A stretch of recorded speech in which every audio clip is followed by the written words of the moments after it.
Hello, you have a prepaid call from Keith Jesperson, Bruce Davis, Patton Clark, Robert Barno. What's your friend?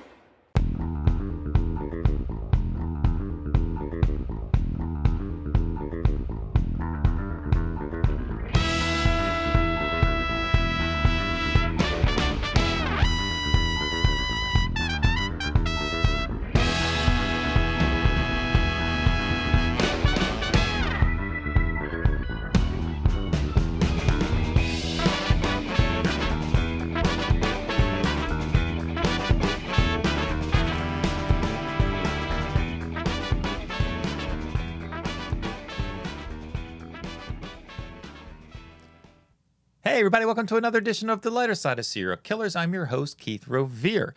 Today, we're going to be talking again with somebody who's been on the program a few times, Dr. Scott Bonn. Every time you turn on the TV, he's getting interviewed somewhere, whether it's about the Long Island serial killer case, which he profiled almost to the T. We talked about that last time, a couple of years ago, and it turned out the type of job that he had, where he lived, and the kind of person that he was, all spot on. Or the Kohlberger case. He's in there talking about everything. He has a one-man show. Kind of did a couple cities last year, and I got to see the live at the Keswick Theater. A great one-man show. This one's titled Serial Killers with Dr. Scott Bonn. We talked a lot about his book, Why We Love Serial Killers. It's great. It's such a great book. Just our culture's fascination, and him being a professor of sociology. Obviously one of the world's leading criminologists itself, even higher up in advertising. He was behind some of the stuff with Seinfeld on NBC, very high up there. We'll talk a little bit about that. Also, great one-man show. I saw him at the Keswick Theater last year. He'll be coming to the City Winery in Philly, I think June 12th, right? Yeah, June 12th. We'll be getting into that. On this, we recorded the episode last night. I'm just recording an intro now.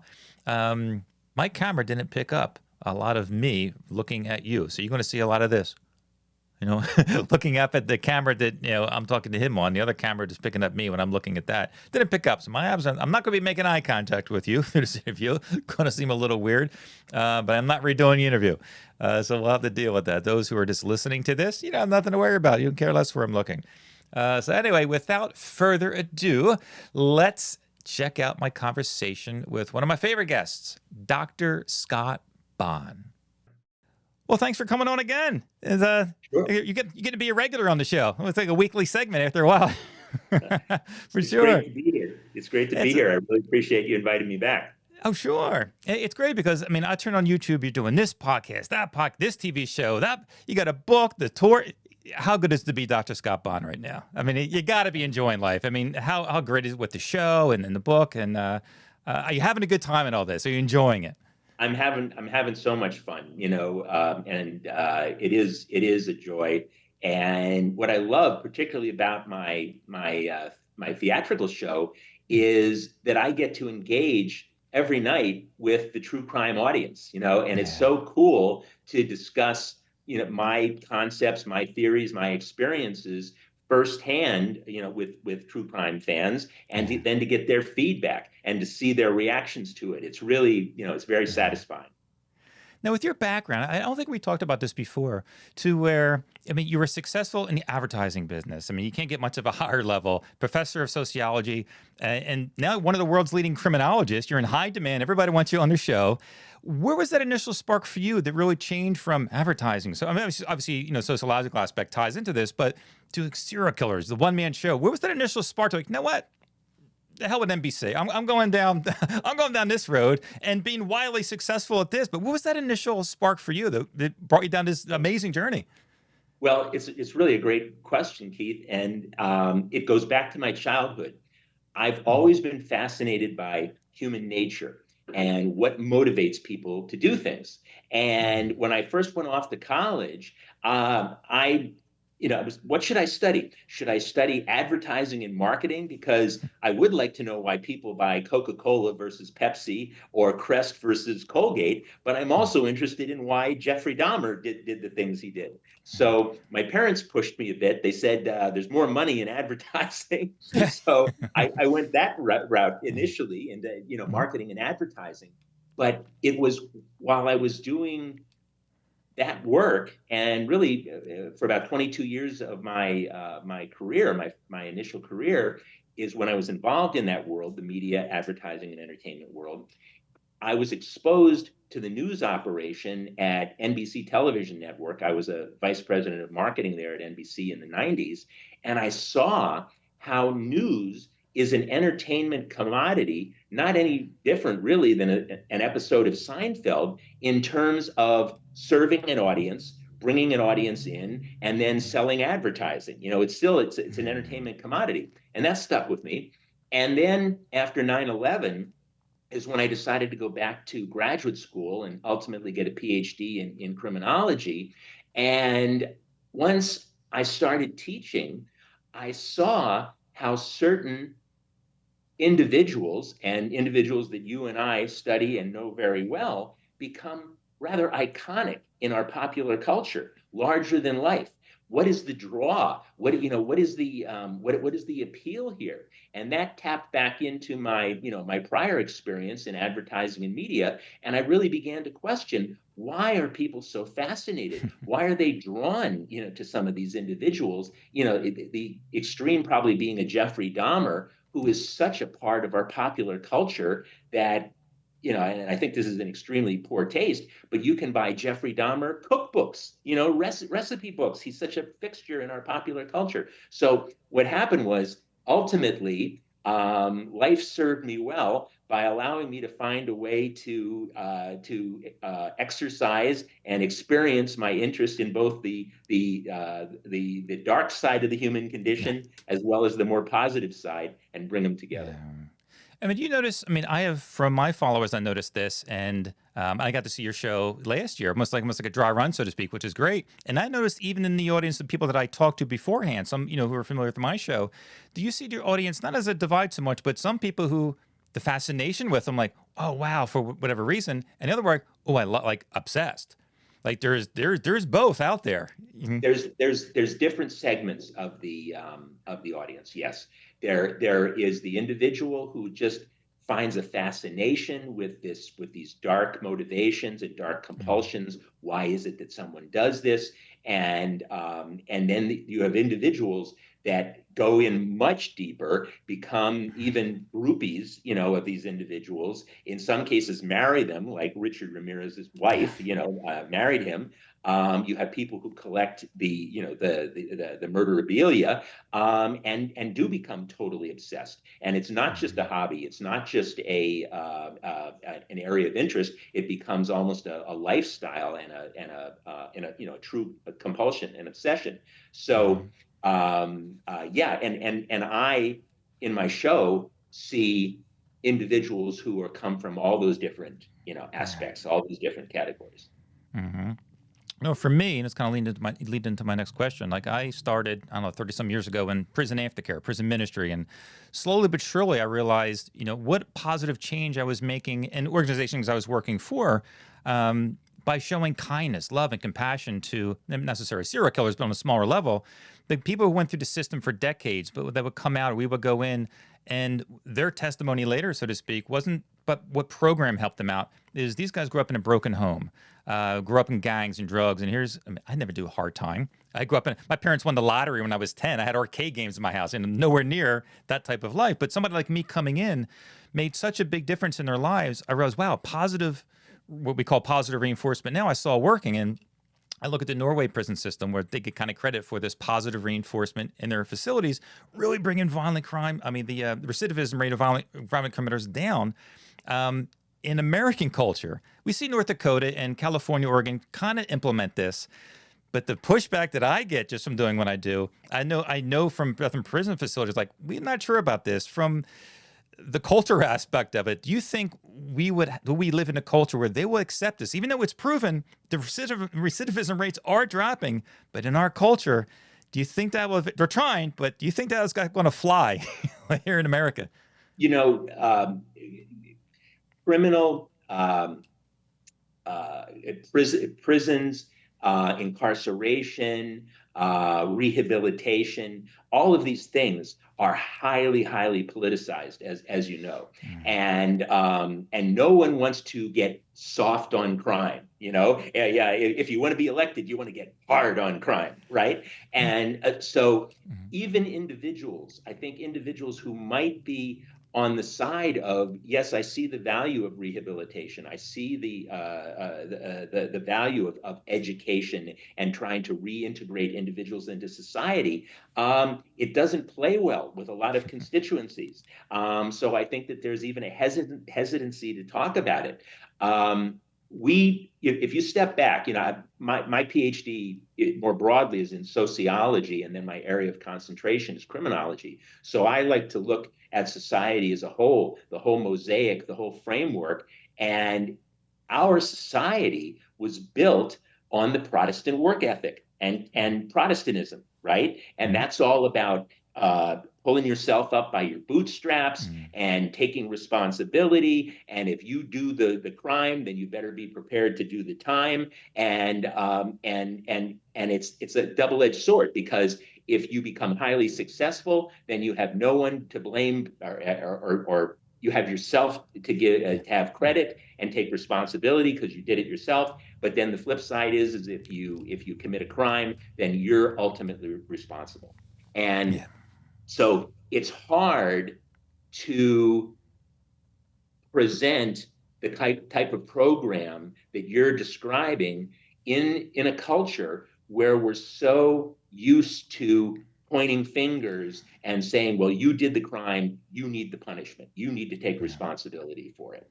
But as someone who has studied this extensively and been in a lot of prisons doing research myself, not the type of work that you were doing, but talking to a lot of people, when you meet the average prisoner, if there is such a thing, and you look at the background that this person, male or female, came from in terms of poverty, exposure to abuse, physical, sexual, emotional abuse, drug addiction, lack of opportunity, lack of education and job opportunities, meaningful opportunities.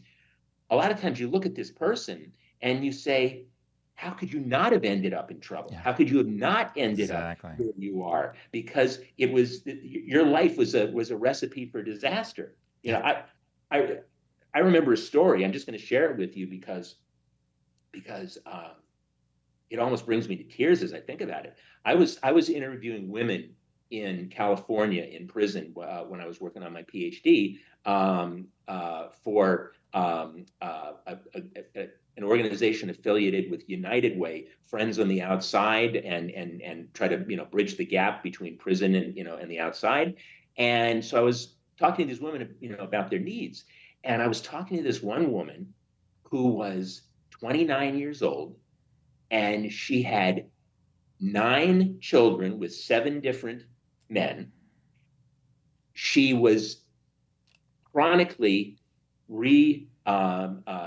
arrested for what you might imagine: robbery, drugs, prostitution, in and out.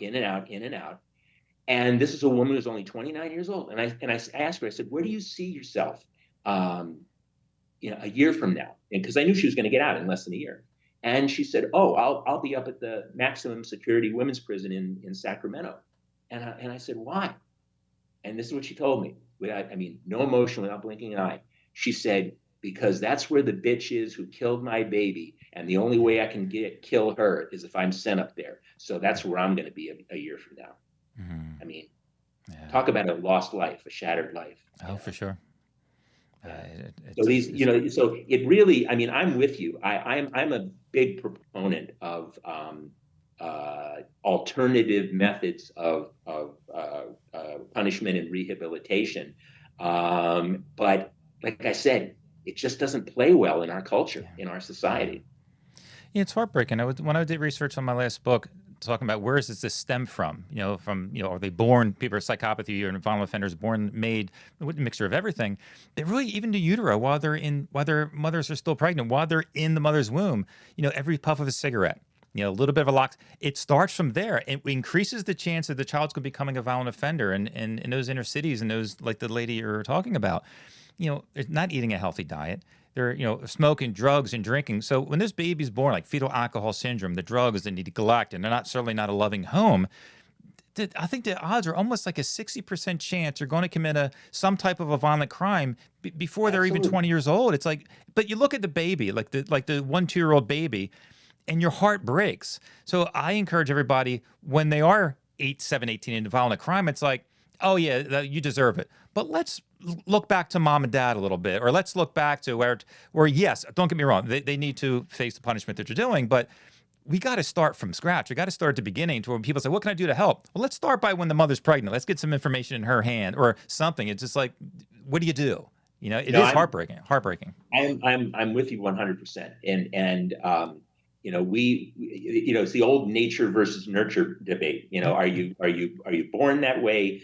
Is an environment? Well, I'm a big believer it's a combination of the two. But once again, when you look at the conditions, the environment that these individuals come from, I would say to myself, man, if that was my roots, if that's where I was, spawned from, I'm probably going to be behind bars too. Yeah, it's a thing. I mean, people tend to look. Yes, there's evil people in the world, but I kind of break it out to where there's evil people, which I still obviously help them also. But there's also people who have brain abnormalities that really give them more of a bent, but psychopathy than everything else. And before I jump ahead to my next question, as far as like in the 70s, where it seemed like when you did go to court, there was a little bit more focus on rehabilitation. Like the punishment was loss of freedom. And I looked at different verdicts, and judges even talked about we need to rehabilitate this way, that way. And it's funny, I highlighted on here, get tough on crime, kind of what you just said, that hard stance. But it seems like, do you know where that kind of switch started happening to where it was a place of rehabilitation? Not all, but the majority. And then literally, we got to get tough on crime is what I highlighted. And when do you think that happened? I think a lot of it started with Nixon. He was the one who really, like the first wave of the war on crime. Nixon launched it, and then in the 1980s is where Reagan really launched the war on drugs, and that's when you got these very draconian drug charges where you could get a similar sentence for a minute amount of crack cocaine for the same sentence for a mountain of powder cocaine, and so pretty much everybody, in certain African American neighborhoods was getting locked up and sent away for life, which just expanded the criminal the justice system, the prison system in the 1980s. But again, it's an interesting thing because, again, politics. Clinton was often considered, to be a liberal guy, and yet in 1994 he's the one that introduced the crime bill, the truth in sentencing, and the 3 strikes and you're out laws that also just geometrically increased the prison system. So the answer to your question is, I think it came in waves. There were periods where rehabilitation was kind of the vogue, in the 1960s. But then in the 70s, Nixon had his war on crime. The 80s, the war on drugs. Clinton in 94 with his crime bill. And what happened, the peak year for homicide in the U.S. was actually 1993. Mm-hmm. And people don't realize that, a lot, especially now, depending on which political side of the equation you're on, people think we're at an all-time high, in the homicide rate. It's far from it. It was much higher in the 1980s and early 90s. It spiked in 93, and then it precipitously dropped like a stone for a very, very long time. One of the correlates to violent crime and crime in general is the economy. And when the economy is good, violent crime tends to go down. And when the economy is bad, it tends to go up. Because even, as most murder is not among strangers, it's among people who know one another. And what do couples fight over more than anything else? Financial woes, right? So the economy is bad, you're struggling. That's when violent crime tends to increase. I like to look at crime and violence in terms of the context that occurs in.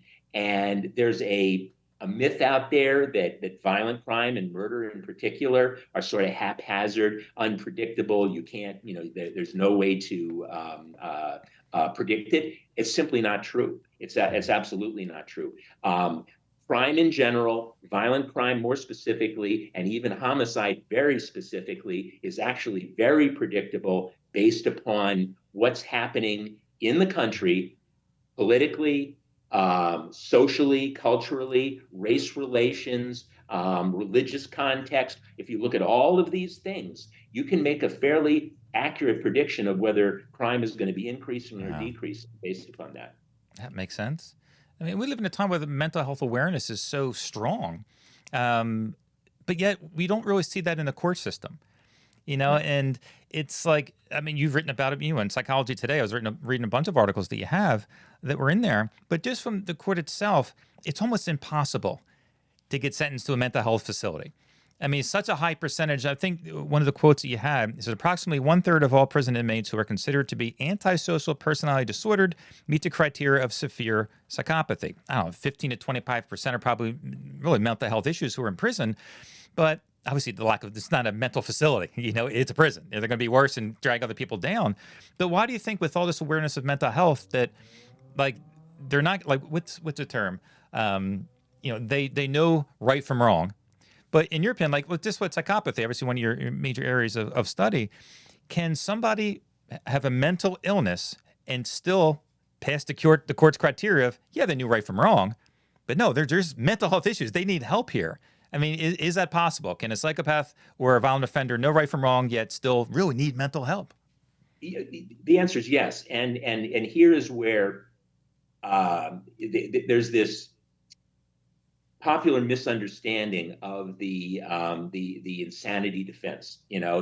People think, oh, just cop the insanity defense, and then you're going to get off easy. Well, first of all, you don't get off easy. In many ways, it's actually worse than an actual specific sentence, because if you are given to the custody of a mental health facility run by the state and a criminal facility, you are at the mercy of the state, and you are going to be released when they decide that you are no longer a threat to society. Well, what if you're a threat to society for the rest of your life? You know what I mean? Mm-hmm. You may never get it. That's one thing.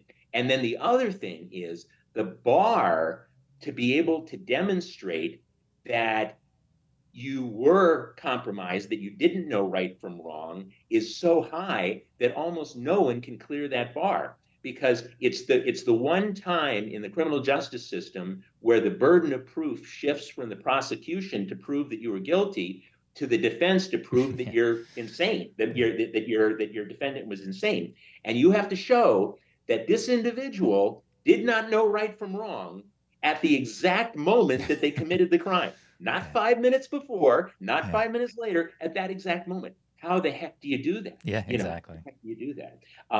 And you were talking before about, so many sad cases. For many, many years, I lived in New York, and you would see these individuals on the street that you knew had severe mental health problems. What happens to them? Well, they go into a store and grab a bottle of milk and go out because they're hungry, and then they get arrested, and they're thrown in Rikers Island, and they're in there with truly violent, dangerous people, and these are sick individuals that don't belong there. They don't belong there, and they're just shuffled through the system. It's a revolving door, in and out, in and out, in and out, when what they really need is treatment. But once again, treatment, and I've talked to a lot of people in the criminal justice system, and treatment is a bad word. It sounds soft. Mhm. Again, it Yeah. sounds like, oh, we're giving them a reward. Yeah, exactly. We're Yeah. somehow not punishing them by giving them Hmm. treatment. Hmm. Treatment is not a reward. Treatment is giving them what they actually What need. you need. Yeah. Yeah, exactly. But again, it doesn't play well. I Yeah. mean, I mean it a little bit tongue in cheek, but it's true in our in the political climate that we live in. No one's going to get elected by saying they're going to get Hmm. soft on crime. That's true. Now, is it true? Somebody had mentioned this to me. They want me to ask you a question. I looked up and I couldn't find an answer to this. Is psychopathy, what was the phrase? An accepted clinical diagnosis? Is it like is it now? Because before I don't think it was in my research. But I mean, No. if that's the case, why isn't it? I mean, Okay, great question. Great question. And first of all, even if we accept that term for an individual, it's neither clinically or legally a get out of jail free card in any way. Mhm. And That was so my let's follow up. How that yeah, plays the yeah, court system, or that's one of the reasons I might be afraid of. yeah. So let's start clinically. According to the American Psychiatric Association, the APA, disorders like narcissism, sociopathy, psychopathy are considered antisocial personality disorders for which there is no cure. There's treatment, but there's not a cure. And that is very distinct and separate from schizophrenia, for example, or psychosis that are true clinical mental disorders, and are both clinically and legally considered as such. And so psychopaths and sociopaths are conditions that are not in any way mitigated in terms of your culpability or your responsibility for the crime, and they're not considered mental illnesses by clinicians. Mhm. Now, legally, same thing.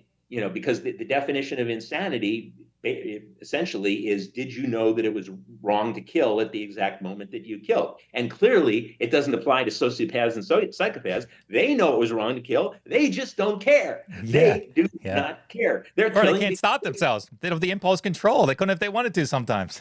exactly. Well, that's a true psychopath. And some people think that there's no difference between a psychopath and a sociopath, and they Mhm. use the terms interchangeably. I think that there's very distinct difference between the two. And a Mhm. psychopath, this gets to the whole nature versus nurture Sure. debate. Nature, are they born that way? Nurture, are they socialized into it? So an individual that I know well, like Dennis Rader, BTK, to me, he is a classic psychopath. This is an individual who was born with a brain that simply doesn't function the way a normal brain does. He doesn't respond to stimuli in a Mhm. normal way. He has virtually no impulse control. It's the frontal lobe of the brain Mhm. that controls impulses, keeps you from just acting out on whatever you want to do.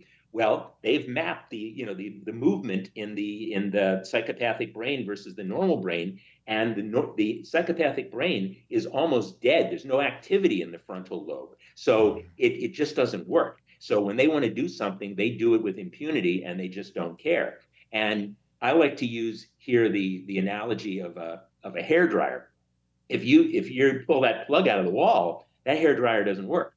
Well, for a psychopath, imagine your empathy cord or connection to other people. It's just unplugged. They can't feel it. Yeah. Which is why a BTK referred to his victims as projects. Projects. Yeah. He referred to them as objects. They're amusements. They're toys. They're not living things. Mhm. A sociopath is different, and sociopaths can actually be, in some ways, tragic. Because I think, for example, Eileen Wuornos is an example of a sociopathic serial killer. These are individuals who were born with a normal brain. they can function, they can feel empathy under many circumstances, but they often experience long-term trauma, neglect, abuse themselves, torture, torment. Eileen Wuornos, I mean, had a long, history of abuse. Yeah. And what happens is they become socialized, hence sociopath, into predatory behavior themselves and retaliate, which is exactly what, or Eileen Wuornos did. And those individuals tend to be volatile and have mood swings. And if you look at some of the video of Eileen Wuornos, for example, you'll see these wild mood swings that she'll have. Whereas when you're talking to Bundy or Dahmer, I mean, there's nothing there. There's no emotion. Yeah, that's for sure. And even those who do are facilities that offer treatment or counselors and psychologists that are there. Like I know two, but when they were started, they were housed at two different prison facilities. And they were basically told in a roundabout way, don't diagnose too much. Like you kind of don't rock the boat. Don't prescribe this treatment over there. And they said, and basically, or you're going to get fired. They said it in a roundabout way, but they're like, what are we going to do? And other people that I know where they said their first job, they don't want to be at a prison. They want to be a private practice or a professor or whatever. And they're like, so, and especially at a prison of violent offenders and extreme, like serial killers in some aspects of it, where their heart wasn't in it. So it's almost like, I mean, why do you think that is the prison facilities are really holding back a little bit? Like just say, well, don't rock the boat too much. And what would you say to encourage people? Like I just had Wayne Adam Ford on the show, James DeVeggio, Martin Kipp, famous serial killers. And Wayne especially, because he was like the serial killer with a conscience. He's wanted to turn himself in because he knew he wasn't going to stop killing. And he's very much an advocate for mental health. He's helping people on the side that I've been encouraging him to help that need his kind of help that no one else can. But he has a pretty good counselor there, but not all the time. He said it was so horrible. And really all three kind of wanted me to ask you the same question is, how can we encourage psychologists and counselors who are in prisons who are like, yeah, I know this guy killed like 840 people, but I have a job to do. But they don't seem to want to put all their heart into one being in a prison because they probably would want to be somewhere else. But would you say to a counselor who maybe is about to go into prison for a line of work to say, no, we need you. You're very important, not just for you, but for science as a whole. Would you say to them to encourage them, no, we need you full on right here, no matter who you're talking to and dealing with? Yeah, well, I think, it's as in many things in life, you need almost a mentor or an advocate. If you are working in a facility where at the highest level, the warden superintendent of the facility does not believe in rehabilitation or treatment of any way, well, that's going to just filter down. That's going to filter down through the system. So you really need to be in an environment that is at least open to it, open-minded to it, or else you're going to just bang your head against the wall. So it's, yeah. I mean, if that was my career and I really wanted to be in an environment and provide help and offer treatment, then I would try to find a facility where there was someone there, a champion of that philosophy, because otherwise you're just not going to get the support. You're not going to get the resources. You're not going to get the support that you need, and it's going to be ultimately very frustrating. Yeah. Now, somebody that you don't know personally, but is part of the show, Dana Gray. Yeah. I was talking to her. I was like, Dr. Scott, she knows, she's part of the story. I think I told you her motivation behind sending that card, and people can read the book and see the live show. Her relationship to BTK was a wonderful story that everybody get to see live for your live show. But she actually wanted me to ask you something. Speaking about counselors, now her facility in Chowchilla in California, they have counseling done right. I mean, she says many positive things, and I know numerous women that are there, her being one of the more popular ones or famous ones, so to speak, notorious. But she was saying there's so many women there. I mean, a vast majority there because they had a past of abuse also from a man, sexual, physical, emotional, all that combined. But after years and decades of good treatment, they're at a great place mentally. They've overcome a lot. They're in a great place. And we have the transgender issue, which is a very hot button topic. Now, from a lot of these women who are in a great place mentally are now being forced to live with a man in their mind. Now there's transgenders there's men who just say they are just to get into women's prison facilities. But that's one aspect of it. It's a horrible thing. There's rapes, there's violence, there's more drugs, more weapons. Putting that on the shelf for a minute. But I don't know the terminology. Let's say a legit transgender. Mm-hmm. These poor women are not healed, but are such a good place. But now they're forced to live in a cell with a man. You know, Mm-hmm. she said they're regressing. They're going back to like day one, the trauma and abuse. I mean, what are your thoughts on that? Obviously, not the ones that are just, you know, just going there for pure violence and ease, but like a real, not to transgender's fault, so to speak. But what are your thoughts in general? Especially, that's the most traumatizing thing is, I mean, some live in dorms, 8 or 9 women, but some in the same cell with, in their eyes, a man. All the Mm-hmm. trauma's coming back. I mean, what are your thoughts in general about that? And do you see anything positive on either side of this? Yeah, well, I can empathize with what Dana is saying, and it's she's living in a reality of the of our system. If the system says that this individual is female gender, then they're going to act accordingly. I mean, I empathize with her, but it's a function of reality, and you kind of have to go with it. I'm not an expert on transgenderism, but I'm what you're describing as an individual who identifies as a female Mm-hmm. and is not doing so for any coercive or what we might say illegitimate purpose. Sure. Um, I guess I would encourage Dana to try to accept that as such, and if the state says that this is a female, then I would try to encourage her to try to accept that reality, because otherwise she's only going to make herself very unhappy, because she's not going to change Yeah. the system. She's not Yeah. going to change the system. So uh, uh, sometimes you just have to accept the situation that you're in and the cards that you're dealt. Yeah, it's tough. I mean, she has friends that are transgenders, and I've talked to a few myself. But it's, I think, one of the hardest things, aside from the abuse part. Again, we'll put that on the side for a second.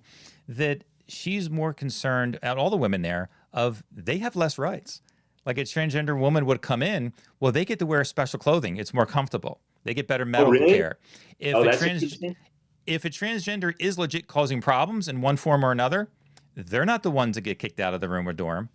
The woman who filed the complaint, who is legit, transgressed against one way or another, they have to leave. So they're right. That, That's yeah, it's I mean, that's wrong. I mean, there yeah. should not be a dual system of policy. I mean, Yeah. everyone should be the same. So no, if that's something I was not aware of. I wasn't aware that transgender females were being treated Oh yeah. differently by the administration than Hmm. biological females. That's no. I mean, that's wrong Yeah. under the situation. Yeah. I mean, it's crazy. I mean, not that, there's, I don't even know how to phrase this, where Dana sent me something in the mail that obviously a man can't have sex with a woman in a women's prison facility. Yet she Hmm. sent me this from her prison, a condom that they're giving out, condoms that they have there, and dams, another sexual. I never heard of a dam. It's like a big fruit roll up to use sexual things, but Hmm. they give them out now at Chowchilla Prison, condoms. Really? That's the most mind blowing thing. I mean, there's not even really a comment for that. I mean, that's there's no explanation. It's just, I don't. Yeah, they're crazy over there. I don't. Like I said, it's one thing. Transgenders in prison. Okay, I get it if it's legit, but I don't know. I'm just speechless when she sent me this in the mail. I was like, "Yep, here's a gift for you." I'm like, it just blew me away. It's Yeah, amazing. yeah. Well, again, um, these issues are separate from the motivations and the things that got these individuals into Yeah. prison in the first place. And let's face it, prisons are not nice places. They're not nice places. Under the best, I've been in some considered high profile, high quality prisons, but I wouldn't want to be in any of them under the best of circumstances. Hmm. And you've lost all your rights, and you're going to Hmm. play by the rules, and whatever those precarious rules are of the given institution. Yeah. And some of them, as you know, are far worse than others. But it sounds like at Dana's prison, things are a little bit upside down. Yeah. Oh, that's true. And speaking of like Danny Gray, obviously a serial killer, there's not as many female serial killers as men, but there's still, I think psychopathy is still in the play, but Yeah. there got to be differences. I mean, from a motivational aspect of it, mental aspect of it, what are some similarities and what are some differences between a male and a female serial killer? Yeah, well, great question, and yeah, it's frequently it's a frequent myth that I hear that there are no female serial killers. Well, that's just absolutely not true.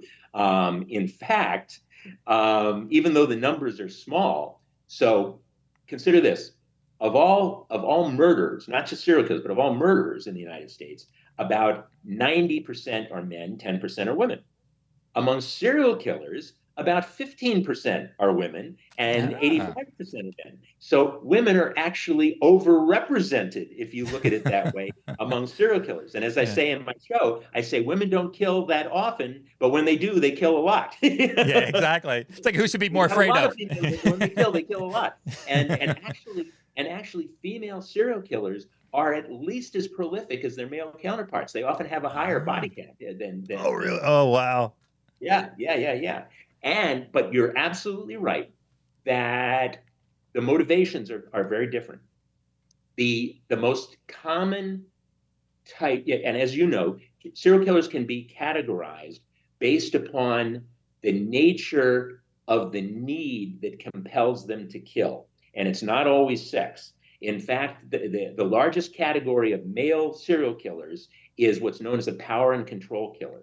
And these are individuals that believe that they have the authority to extinguish life, and they enjoy it, just extinguishing life. Not the killing per se, but all of the things that lead up to it, the anticipation, the planning that reaches almost like a euphoria in killing. And this is a Ted Bundy. This is a BTK. This is a Green River killer, a Long Island serial killer. Those are power and control killers. They're almost always psychopaths. They're sadists. They're insatiable. They will not stop. Narcissists. Women tend to fall into a category that's known as a comfort or gain killer. It's like the Black Widow, the Black Widow killer who kills to exploit people for their insurance money. You have the landlady killers like Dorothea Puente, the landlady killer, who would rob these people from their social security checks and then kill them and bury them in the backyard. That's what's known as a comfort gain killer. And so female killers most often fall into that category. Aileen Wuornos was a bit of an exception, and I actually have argued this many times. The reason that she became so infamous is because she killed like a man. Women don't usually, brandish a gun and just shoot, and shoot people. Female serial killers tend to be poisoners, smotherers. They kill in a less messy, less violent way. But Aileen Wuornos, she had her six gun. She was killing like a man, which is why I think she became so infamous. Oh yeah, and not funny, but Dana Gray was friends with Dorothy.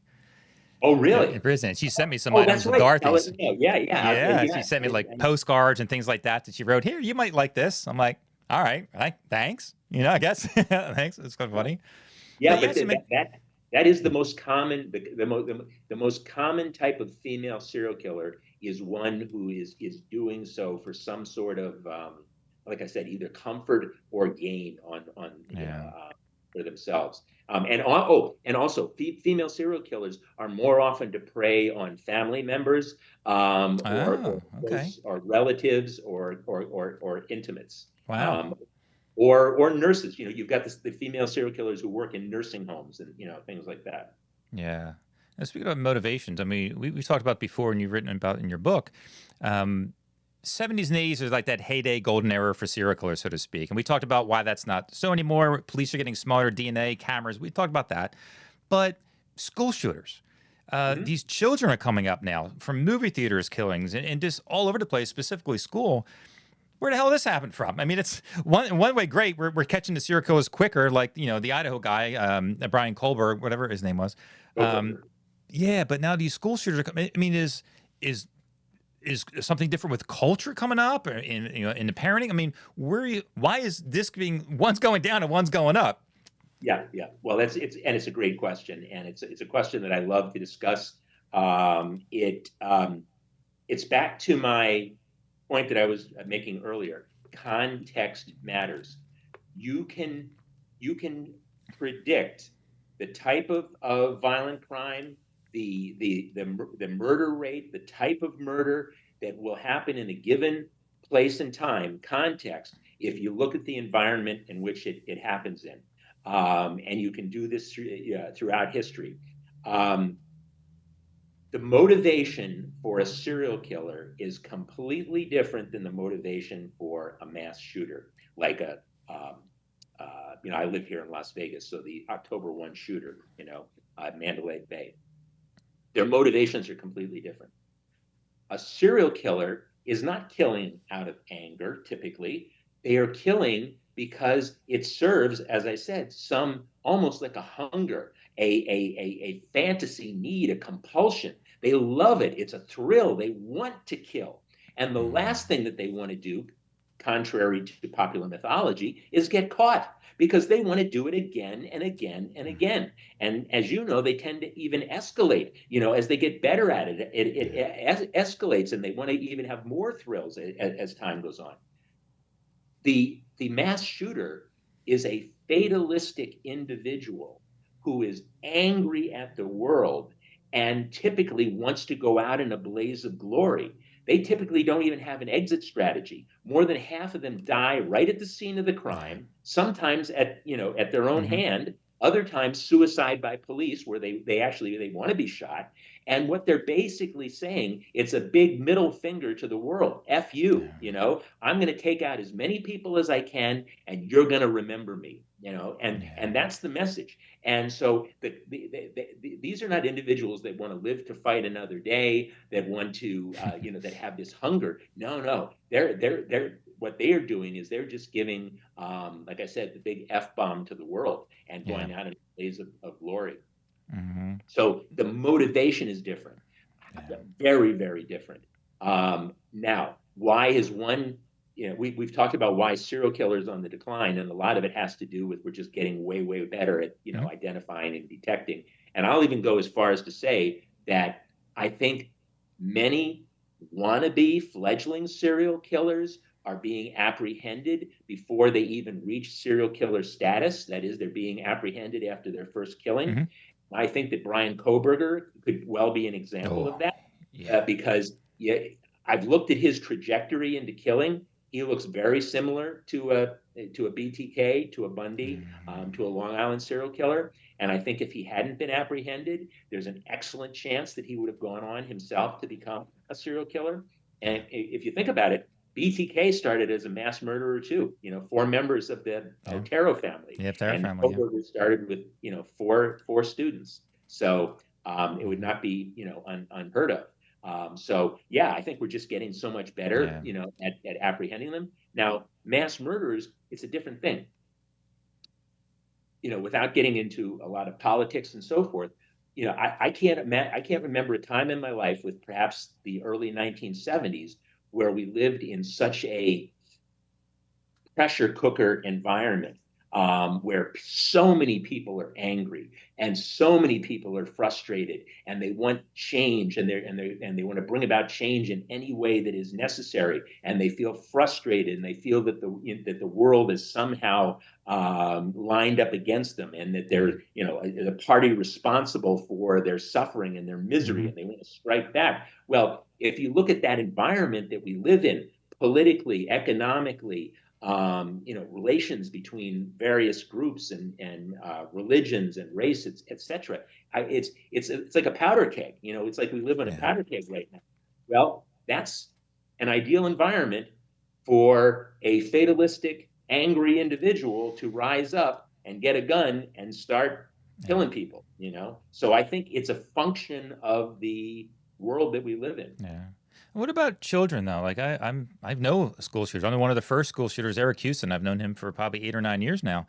But what about at such a young age? we're seeing like, 12, 13, 14-year-olds shooting where Yeah. they haven't lived long enough to maybe build all that angst up. Is same motivations, but make on a lower level kind of a thing with life or mental illness wise, in at least the ones that I you know mean, about? there is, there is obviously the mental health issue, but I think it is overstated. Mm. Is there a mental health problem, that associated with with mass shootings? It's the old correlation versus cause. Is there a relationship there, a correlation? Yes, where you find mass shooting, you're going to find mental illness. But is it the true cause of the mass shooting? I'm going to say no. I'm back to me being a sociologist once again. I'm going to say environment, the very context that we live in right now in this place and time in 2024 is conducive to having these individuals rise to the surface and act out in these terrible ways. Yeah. I mean, the few that I know, especially Eric, very remorseful. I mean, and just the mispast wasn't like there's no psychopathy there. I mean, it is like a completely different kind of mental thing. Yeah, Um, absolutely. Well, it's anger, for and him, that's yeah, definitely him. people. If you had to pick, what is the motivation? What is the one motivation for mass shootings? I'm going to say it's anger. That's Okay. that's the motivation. What is the motivation for serial killer? It's a hunger. It's a I was going to say a craving. need, a hunger. Exactly. Yeah. Yeah, Great way to put it. exactly. So two very different things.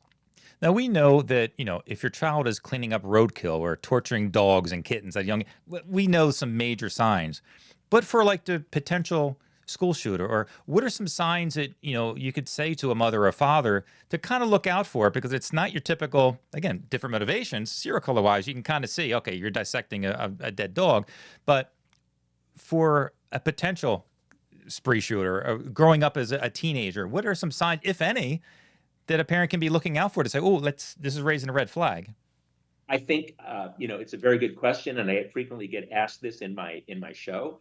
And sometimes it's not the thing that stands out so much as the thing that might be missing. And what I mean by that is, yes, if they're bringing home dead animals, obsessing over dead things, then that's clearly a bad sign. Or starting fires like David Berkowitz, did at a young age. But if your child doesn't seem to have the proper affect, for example, when you think that they experience something that should bring tears and bring sadness, but there's nothing there, or contrary, they should be joyful and happy, and there's no reaction. That's a red flag, a serious red flag, that they're just not responding to things the way that you would expect a normal child to do. Is a real red flag. It doesn't always have to be the thing that stands out as so unusual, or peculiar. Do you see, as we talked about positive change in people's lives, and policing getting better and criminology getting better, do you see what breakthroughs do you see maybe in the horizon coming up? Is anything that has potential? And obviously we're not healing psychopathy. We baby steps, again, reward based, like your BTK story. You're controlled by reward a little bit, not healing. But you hear stories about, the countries with the least amount of violent crime eat 2 or 3 times their body weight in fish every year. You're looking at omega-3, and there's certain things that are, the places that eat very little fish, high crime, eat most fish, the lowest crime. There seems to be little baby steps into omega-3, or focusing on certain parts of the brain, trying to stimulate a little bit. From what you know, do you see any kind of positive change happening through whether we're the criminology or sociology aspect for violent offenders in any type of treatment at all? Is there any kind of hope that you see on the horizon for that?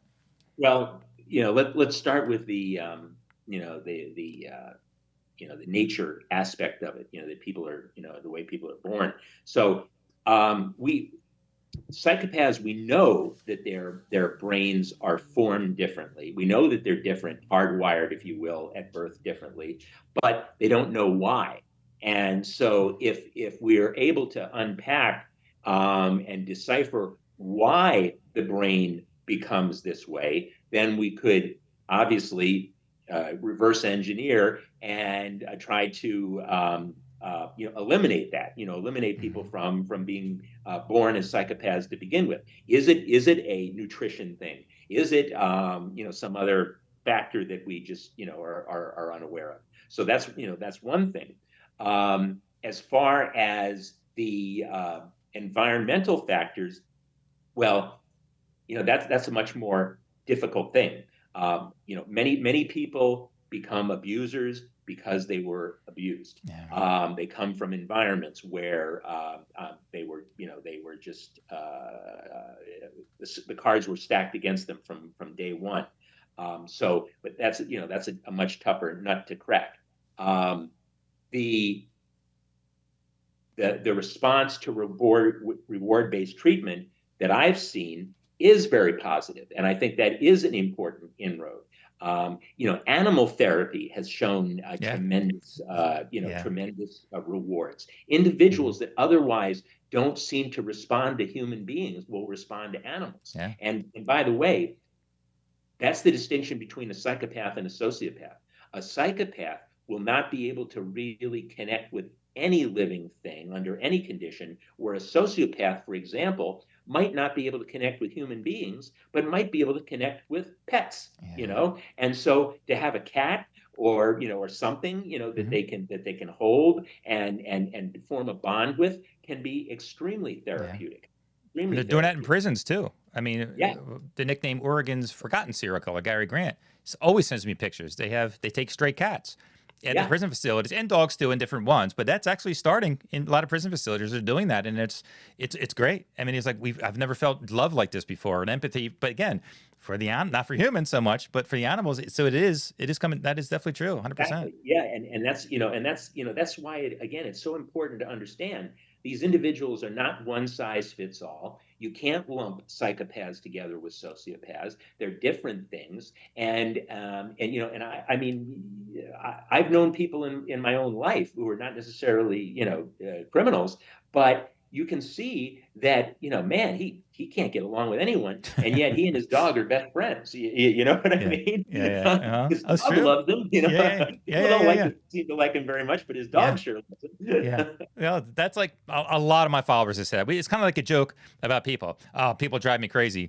But you can talk about serial killers all day, but I can't watch a movie if I know the dog's dying. Yeah, there's no way. I'll talk about Dahmer all day long, but you tell me the dog's dying, I can't. Like Shane and all those old school movies, I can't do any of it. That's true. And as we kind of wrap up, speaking about putting effort and counseling and money into prison to violent offenders, the question I get asked almost any appearance that I have is, why do we care? Especially for some of the men and women who done horrible things. Why do we want to help them out? Especially those, the biggest problem people have, I think, what I do, is those on death row, life without parole, never getting out. Why should we invest time into educating them while they're never getting out? And my response to that, I use David Berkowitz, which is a great example, for you, and use that in your show. Like during your live show, you mentioned David Berkowitz, and as soon as you said he's a Christian, the audible groan was just, you got to be able to hear that from there. But my response, my answer to them is, he's my example. Yes, he's never getting out, done horrible things. That man has reached more people for positive change through his faith, and other encouraging things too. So that's usually my argument against, or Charles Tex Watson, who maybe not get parole, but his positive website. So from prison, they can still do positive things. I think we can learn scientifically. We can learn more. Oh, wow. Now there's a lot of fakeness to people saying they're better or Christians or whatever, but I'm talking about the real legit ones. Like I think we both agree, Berkowitz has made progress. Like he's not the person that he was before. So my argument is, I think we do need that for the positive people, changing somebody like a Berkowitz who we can learn from, who people like you do a live show, can talk about, hey, this kind of have positive change in here. But what are your thoughts on that? Do you think it is worth to keep investing in people like him? Yeah, absolutely. I'm a big believer in no one is inherently evil.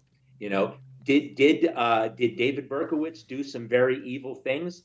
Absolutely. And he told me, face to face, I was once a very evil man. That's a direct quote. I was once a very evil man.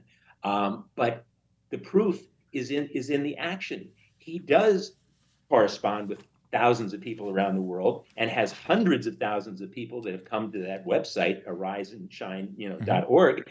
And if these individuals around the world are gaining something from that and finding some meaning and purpose in their lives as a result of his story and his words, then let him do it. He's doing a service. How is he hurting anyone? How is he hurting anything? And no one is garbage. No one is. I don't care what you do. No human person, no human being is just disposable garbage. And if I had done something very terrible and I took responsibility for it and I had contrition and I was willing to make amends and I wanted to make amends and I then was able to do things that helped to society, I would also hope that I could continue that I would want to be able to do it. So there are people who just, it's black and white. He's pure evil. They refuse to acknowledge any sense of change and I just think that's wrong. It's just wrong. Yeah. Who am I? I'm not God. I'm not here to judge. It's not my place to judge people. Yeah. Mm-hmm. Obviously, part of that is going to be, you talked about on your live show, BTK in your live show. I'm going to be seeing you June 12th at the City Winery in Philadelphia. Just as we kind of finish up here, what can people expect from the one-man show? Is it similar to like last year, that little kind of a small kind of run that you did? Is it similar to that, or is it kind of a little different? It's it has been expanded. There's a lot of new material, but for the folks who haven't seen it and hopefully will, as you said, come out on June 12th in Philly. I spend the first act talking about various serial killers that I have gotten to know and work with and have really gotten inside their minds. And I think I really understand their motivations and why they did what they did.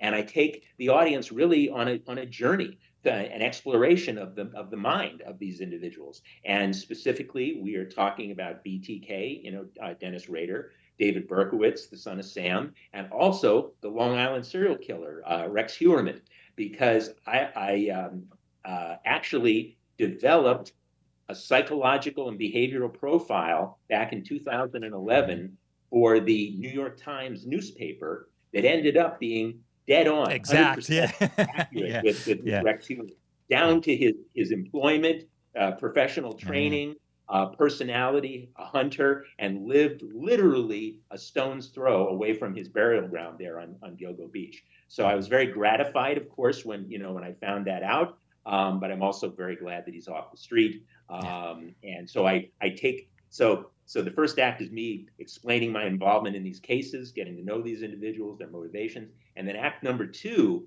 is where we do the live Q&A. And that's where I take all the questions from the audience. And man, that's when, as I think you saw last year, that's when it really comes to life, because here's an opportunity to ask anything you ever wanted to know about serial killers and get some direct feedback. So we have fun with it. That's, I think I told you the last time you were on a show that I was laughing to myself that the happy face killer Keith Jesperson called me during your live show. I'm like, the urge to me to walk up to you, hey, everybody wants to hear, because he even said, he's like, I had to talk to him. He's that narcissistic aspect to it. He's like, yeah, I would have, if you said okay, I'd have did it for you. So I remember We have a question here from someone. Oregon State Penitentiary. He is tied to the Long Island serial killer. Yeah, they're pen pals now. I got the letter to prove it in the other room. Yeah, and congratulations that you've gotten quite a bit of exposure and it's been a while, quite a bit, it's been crazy. But anybody listening has said the book "Why We Love Serial Killers: The Curious Appeal of the World's Most Savage Murderers," an amazing book, and in our live show is a lot of pulling a lot from that book too. Serial Killers with Dr. Scott Bonn, the live show. Go to our website docbonn docbonn.com. You're doing a lot of shows. Looking at it, you're going all over the place. I'm glad you mentioned that, Keith, because I'm doing Boston, Philly, and Pittsburgh. It's with the City Winery restaurant in great place.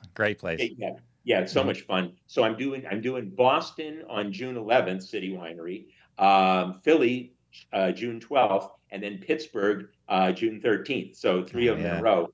But yeah, if you go to my website, docbonn.com, docbonn.com, there is a whole list of all the tour dates, which I think it's up to about 35 cities now that we've got. You're into next year, 2025 dates in there.